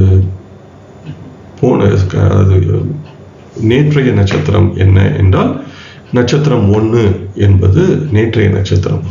எனவே இந்த இரண்டும் தேவையானது. இன்றைய நாளின் நட்சத்திரம் என்பது நட்சத்திரம் 2, நேற்றைய நாளின் நட்சத்திரம் என்பது நட்சத்திரம் 1. எனவே இந்த தெளிவு இருக்க வேண்டும். அதனைத் தொடர்ந்து இப்பொழுது நமக்கு தேவையான நேரம் என்பது நட்சத்திரத்தை விட அதிகமாக இருக்கிறது என்று நாம் எடுத்துக்கொண்டால், இப்பொழுது நான் இந்த நேற்று என்ற கணக்கை செய்கிறேன். எனவே நேற்றைய சூரிய உதயத்திற்கும் இன்றைய சூரிய உதயத்திற்கும் நடுவே நள்ளிரவின் அருகே நமக்கு தேவையான நேரம் என்பது வந்திருக்கிறது. ஒரு குழந்தை பிறந்த நேரம் என்று எடுத்துக்கொள்வோம். எனவே இது அந்த நட்சத்திரம் முடிந்த நேரத்துக்கு பிறகு இருக்கிறது. எனவே இப்பொழுது இதனுடைய பயத்தா என்பதை அந்த நட்சத்திரம் துவங்கிய நேரத்திலிருந்து நமக்கு தேவையான நேரம் வரை, நட்சத்திரம் 2 என்பது துவங்கிய நேரத்திலிருந்து நமக்கு தேவையான நேரம் வரை உள்ளது பயத்தா என்றும், இந்த பபோகா என்பது அடுத்த நட்சத்திரம் துவங்கும் வரை உள்ள இந்த முழுமையான காலம். இதன் நடுவே ஒரு சூரிய உதயம் வந்து விடுவதால் இந்த பபோகா என்பதை கணக்கிடுவதற்கு 2 பகுதிகளாக செய்ய வேண்டும். அதை நான் A மற்றும் B என்பதாக எழுதி காட்டியிருக்கிறேன். எனவே முதலில் A என்பது என்ன என்பதை கணக்கிட வேண்டும். அதனைத் தொடர்ந்து B என்பது என்ன என்பதையும் நாம் கணக்கிட வேண்டும். அப்பொழுதுதான் இந்த முழுமையான நட்சத்திர அளவு என்பது என்ன என்பது தெரியும். நாம் முழுமையாக ஒரு நட்சத்திரத்தை 13.2 என்று எடுத்துக்கொள்கிறோம். அது 13 கலை என்பது அதனுடைய கோண அளவு. ஆனால் நேரத்தில் தரப்பட்டிருந்தால் இந்த கோணத்தை கடப்பதற்கு வேறுபட்ட காலங்கள் ஆகிறது என்பதை நாம் ஏற்கனவே பார்த்திருந்தோம். எனவே இந்த பயத்தா என்பதை எப்படி கணக்கிட வேண்டும், அல்லது பயத்தா தான் கர்ப்பச்சல் நீக்கி சென்ற நாளிகை என்பது. எனவே இந்த பயத்தா என்பது என்ன என்றால், நமக்கு தேவையான நேரத்திலிருந்து சென்ற நட்சத்திரம் முடிந்த நேரத்தை கழித்துக் கொள்ளலாம். எனவே இப்படி நேரடியாக கழித்துக் கொள்ளும் பொழுது நமக்கு பயத்தா என்பது கிடைக்கும். இதுவும் நாம் அன்றைய நட்சத்திரத்தை அன்றைய நாளில் கணக்கிடுகிறோம். எனவே இது சூரிய உதயத்திற்கு முன்பாக உள்ளது. இதை முதலில் உள்ள இந்த பகுதியில் செய்கிறோம். எனவே நமக்கு தேவையான நேரத்திலிருந்து சென்ற நட்சத்திரம் முடிந்த நேரத்தை கழித்து விட்டால் பயத்தா என்ற கர்ப்பச்சல் நீக்கி சென்ற நாளிகை என்பது கிடைக்கிறது. பபோகா என்பது நான் ஏற்கனவே சொன்னது போல 2 பகுதிகளாக செய்ய வேண்டும், A மற்றும் B. எனவே A என்பது 60 கழிக்க வேண்டும். ஏனெனில் ஒரு நாள் முழுவதும் 60. எனவே அந்த 60 இந்த சென்ற நட்சத்திரம் முடிந்த நேரத்தை கணக்கிட்டால் ஏ என்பது கிடைக்கும். ஒருவேளை இந்த நட்சத்திரம் முடிந்த நேரம் என்பது 35 என்று கொண்டால், இந்த சென்ற நாளில், அதாவது நேற்று 60 - 35, எனவே 25 நாழிகைகள் சென்ற நாளில் நேற்று இருக்கிறது என்பது ஏ என்பதாக வருகிறது. பி என்ற பகுதி இன்று சூரிய உதயத்திலிருந்து அந்த நட்சத்திரம் முடியும் வரை உள்ள காலம், இது பி என்பதாகும். எனவே இந்த நட்சத்திரம் முடியும் காலம் என்பது நமக்கு தெரியும். அந்த முடியும் காலம் என்பது பொதுவாக சூரிய உதயத்திலிருந்து தரப்பட்டுள்ளது. எனவே நாம் நேரடியாக அந்த முடியும் காலம், அதாவது இன்று அந்த நட்சத்திரம் எவ்வளவு இருக்கிறது என்பதை கணக்கிட்டுக் கொண்டால் இந்த பி என்பது கிடைக்கும். எனவே இந்த ஏ மற்றும் பி என்பது இரண்டையும் கூட்டிக் கொண்டு விட்டால் நமக்கு இந்த பபோகா என்பது கிடைக்கும். இது முதல் நிபந்தனை. நமக்கு தேவையான நேரம் நட்சத்திரம் இருக்கும் நேரத்தை விட, நட்சத்திரம் முடிந்த நேரத்தை விட கூடுதலாக இருக்கும் பொழுது இது போன்ற ஒரு கணக்கை செய்ய வேண்டும். சென்ற பக்கத்தில் பார்த்த இந்த நிபந்தனையை பராசரர் இந்த 3 வரிகளில் விளக்குகிறார். பிருகத் பராசர ஹோர சாஸ்திரத்தில் சில நேரம் இது போன்ற நீளமான முதல் வரி என்பது இருக்கிறது. எனவே முதல் வரி என்பது நீளமாகவும் அடுத்த வரி என்பது குறைவாகவும் உள்ள ஸ்லோகங்கள் இருக்கின்றன. எனவே இந்த நிபந்தனையை பராசரர் இது போன்ற ஒரு 3 வரிகள் கொண்ட ஸ்லோகமாக பராசரர் விளக்குகிறார். பராசரர் என்ன சொல்கிறார் என்று பார்க்கும் பொழுது, இஷ்டம் அதிகம் நக்ஷத்திர நியூனம் ததா இஷ்டாத்யனேன ஞேயம் இஷ்டாத்விஹீனம் ச தினக்ஷநாடி பயதா சம்ஞா பவதிஹ தஸ்ய தினக்ஷநாடி கரசேஷு சுத்த நிஜர்க்ஷயுக்தஹ சகிதே பபோகஹ என்று பராசரர் சொல்கிறார். இதில் உள்ள சொற்களின் பொருள் என்ன என்பதை பார்க்கும் பொழுது, இஷ்டம் அதிகம் என்றால் சாவனேஷ்டம் என்று சொல்லப்படுகின்ற தேவையான நேரம் அதிகமாக இருந்து, நக்ஷத்திர நியூனம் ததா நட்சத்திர முடியும் அல்லது நட்சத்திரத்தின் நேரம் நியூனம் குறைவாக இருந்தால், எனவே அந்த நிபந்தனை நான் சென்ற பக்கத்தில் விளக்கிய நிபந்தனையை பராசரர் சொல்கிறார். எனவே குறைவாக இருந்தால் இஷ்ட ஆதி நமக்கு தேவையான நேரம் பயத்தா பபோகா போன்றவற்றை இத்யனேன் நேயம் நீங்கள் இவ்விதமாக அறிய வேண்டும். எனவே இது போன்ற ஒரு நிபந்தனை இருந்தால், இது போன்ற ஒரு சிச்சுவேஷன் கண்டிஷன் இருந்தால் நீங்கள் இது போல கணக்கிட வேண்டும். இஷ்டாத் நமக்கு தேவையான நேரத்தில் இருந்து, த்விஹீனம் இரண்டாவதாக சொல்லப்பட்டதை கழிக்கவும் என்று. இரண்டாவதாக என்ன சொன்னார் என்றால் நட்சத்திரம் முடிந்த நேரம் என்பதை சொல்லியிருந்தார். எனவே தேவையான நேரத்திலிருந்து நட்சத்திரம் முடிகின்ற நேரத்தை கழித்து கொள்ளவும். எந்த நட்சத்திரம் என்பதை தின அக்ஷ நாடி என்று சொல்கிறார். எனவே அந்த நாளின் நட்சத்திரத்திலிருந்து கழித்து கொள்ளவும் என்று சொல்கிறார். எனவே நாள் என்பது ஒரு சூரிய உதயத்திலிருந்து மறு சூரிய உதயம் வரை உள்ளது. சென்ற பக்கத்தில் நான் காட்டியது போல இந்த முதலாவதாக உள்ள சூரிய உதயத்துக்கு முன்பாக நம்முடைய தேவையான நேரம் என்பது வந்திருக்கிறது. எனவே அந்த நட்சத்திரத்திலிருந்து கழித்துக் கொள்ளுங்கள். அந்த நாளின் நட்சத்திரம், நான் ஏற்கனவே சென்ற பக்கத்தில் ஒரு நாளின் நட்சத்திரம் என்றால் என்ன என்பதை விளக்கியிருந்தேன். எனவே அந்த நாளின் நட்சத்திரத்தை கழித்துக் கொள்ளவும். பயதா சம்யா அதுதான் அந்த நாளின் நட்சத்திரம் முடிந்த அளவு. பவதிக தஸ்ய அது கிடைக்கிறது. பவதி என்றால் இருக்கிறது, கிடைக்கிறது என்பதாக பொருள் கொள்ள முடியும். தின அக்ஷ நாடி அந்த நாளின் நட்சத்திரம் காலம். கரசேஷு என்றால் கரசேஷு என்பதை 60 என்பதை நாம் சென்ற ஸ்லோகத்தில் பார்த்தோம். எனவே 60 இருந்து சுத்தா என்பதற்கு கழித்து சரி செய்து கொண்டு, நிஜ அக்ஷ யுக்தக அந்த சொந்த நட்சத்திரத்தின் நிஜ அக்ஷ என்றால் இதை அடுத்து வருகின்ற அந்த நட்சத்திரத்தின் முடியும் நேரத்துடன் கூட்ட, இந்த இரண்டாவதாக வருகின்ற நட்சத்திரத்தின் முடியும் நேரத்துடன் கூட்டிக் கொள்ள, சகிதே பபோகஹ வருவது அந்த நட்சத்திரத்துடைய முழு அளவு என்பதாக பராசரர் சொல்கிறார். இதுதான் அந்த AB என்பதாக விளக்கி காட்டியிருந்து நேரடியாக இந்த ஸ்லோகத்தை மட்டும் படித்தால் புரியாது என்பதால் இந்த சென்ற பக்கத்தில் காட்டியிருந்தேன். எனவே நீங்கள் அந்த சென்ற பக்கத்தில் உள்ள விளக்கத்தை புரிந்து கொண்டால் இந்த விளக்கம் என்பது எளிதாக இருக்கும் என்பது என்னுடைய கருத்து.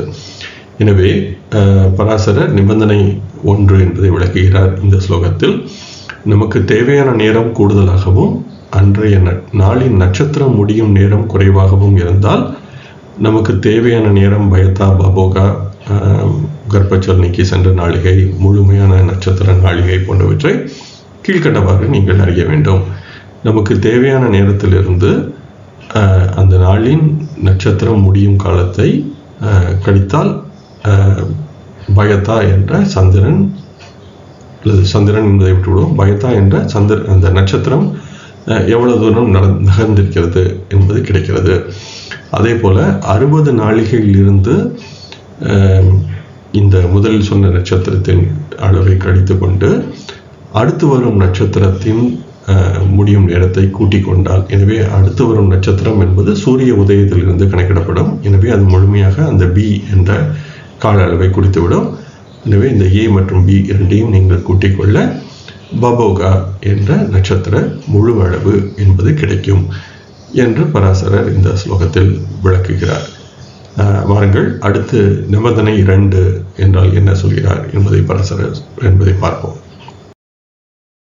இந்த இரண்டாவது நிபந்தனைக்கான கணக்கீடுகள் எப்படி செய்ய வேண்டும் என்பதை பார்க்கும் பொழுது ஏற்கனவே இந்த நட்சத்திரம் என்பது எப்படி அமைந்துள்ளது என்பதை நாம் காட்டியிருக்கிறோம். இப்பொழுது நமக்கு தேவையான நேரம் என்பது இந்த சிவப்பு நிற அம்புக்குறியால் காட்டியிருக்கிறேன். இப்பொழுது நமக்கு தேவையான நேரம் என்பது நட்சத்திரம் அந்த நாளின் நட்சத்திரத்தை விட குறைவாக இருக்கிறது. எனவே அந்த நாளின் நட்சத்திரம் 2 சூரிய உதயங்களுக்கு இடையே உள்ள அந்த நாளின் நட்சத்திரம் என்பது இந்த இரண்டாவதாக வருகின்ற சூரிய உதயத்தின் அருகே முடிய போகிறது. ஆனால் அதற்கு முன்பே நமக்கு தேவையான நேரம் என்பது வந்துவிடுகிறது. எனவே இப்பொழுது சற்றே கடினமான கணக்காக இந்த பயத்தா பாபோகா என்ற கணக்கீடுகள் வரப்போகிறது. எனவே நேற்றைய நட்சத்திரம் என்பது ஒரு சூரிய உதயத்திற்கு முன்பாகவே முடிந்திருக்கிறது நமக்கு தேவையான நேரத்தில் இருந்து. எனவே இந்த பயத்தா என்பது கூட A மற்றும் B என்ற 2 பிரிவாக பிரிந்து விடுகிறது. அதைத் தொடர்ந்து இந்த பயத்தா என்பதை எப்படி கணக்கிடலாம் என்றால் முதலில் A என்பதை கணக்கிட வேண்டும். எனவே இந்த கர்ப்பச்சல் நீக்கி சென்ற நாளிகை என்பது முதலில் இந்த இன்றைய சூரிய உதயத்திலிருந்து அந்த சென்ற நட்சத்திரம் துவங்கிய, அதாவது சென்ற நட்சத்திரம் முடிந்த அல்லது இந்த நட்சத்திரம் துவங்கிய நேரம் வரை உள்ள கால அளவை கணக்கிட்டுக் கொள்ள வேண்டும். எனவே A என்பதை 60 மைனஸ் சென்ற நட்சத்திரம் முடிந்த நேரம் என்பதாக கணக்கிட்டுக் கொள்ளலாம். அடுத்து B என்பது இன்று சூரிய உதயத்தில் இருந்து நமக்கு தேவையான நேரம் வரை உள்ள காலம், இது B ஆகும். எனவே இன்றைய சூரிய உதயத்திலிருந்து எத்தனை நாளிகை வினாளிகை சென்றிருக்கிறது என்று பார்த்து கொண்டால் B என்பது கிடைத்து விடுகிறது. எனவே பயத்தா என்ற கர்ப்பச்சல் நீக்கி சென்ற நாளிகை A plus B என்பதாக நாம் புரிந்து கொள்ளலாம். அடுத்து பபோகா என்பது C மற்றும் D என்பதாக நான் காட்டியிருக்கிறேன். எனவே இந்த பபோகா என்பது C என்பது A என்பதன் அளவையாகும். எனவே அதை நேரடியாக நாம் A என்று எடுத்துக்கொள்ளலாம். ஆனால் D என்பது இந்த நட்சத்திரம், இன்றைய நாளின் நட்சத்திரம் முடிகின்ற நேரம் என்பதனால் அதை D என்று எடுத்துக்கொள்ளலாம். சூரிய உதயத்திலிருந்து இந்த நட்சத்திரம் எவ்வளவு நேரத்தில் முடியும் என்பது D ஆகும். எனவே பயத்தா என்பது A plus B, பபோகா என்பது C plus D என்பதாக இந்த நிபந்தனை பற்றிய கணிதம் இருக்கப் போகிறது. இதை பராசரர் எப்படி விளக்குகிறார் என்பதை பார்ப்போம். இந்த நிபந்தனையே பராசரர் இந்த ஸ்லோகத்தில் விளக்குகிறார். இதுவும் ஒரு நீண்ட ஸ்லோகம், 3 வரிகள் கொண்ட ஸ்லோகம். ஸ்லோகம் 6.